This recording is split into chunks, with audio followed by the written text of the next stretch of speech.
Christmas 2,000 years ago. Imagine the birth of Jesus. Just use your mind and imagination.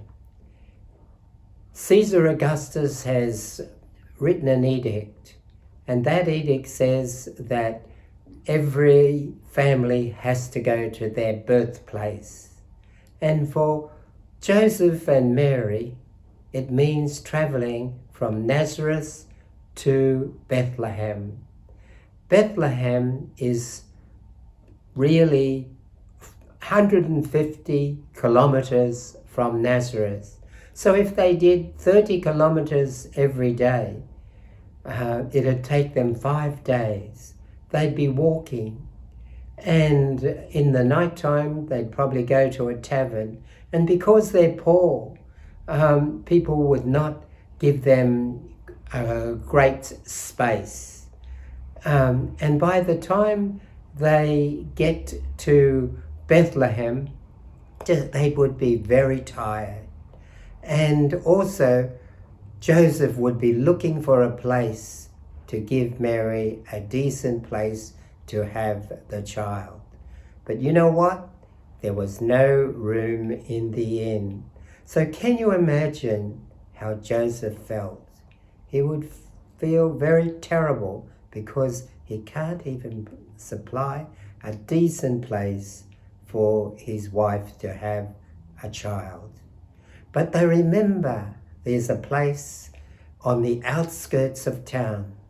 It's a cave where animals are kept, and they move there. And can you imagine what that's like?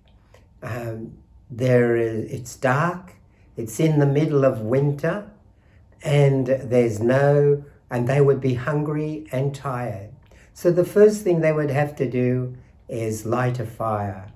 And then they look at the floor and they see that it needs to be cleaned up for the birth of the King of Kings and Lord of Lords. And so what do? Is even though they're tired and hungry, they clean the place up. Maybe the angels help them, I don't know. But nevertheless, in the middle of the night, Jesus is born. And it's very interesting that he who is almighty and all-powerful was born as a helpless baby. He who is all knowledge and wisdom has to grow in wisdom, age, and grace. And he who is all riches is born in poverty. So Jesus can feel with us in our poverty.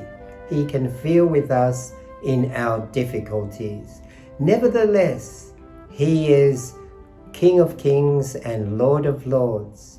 And to see how this can come about, just click on the link below, and then we will see how Jesus is King of Kings and Lord of Lords, but at the same time, he comes to us in littleness and poverty.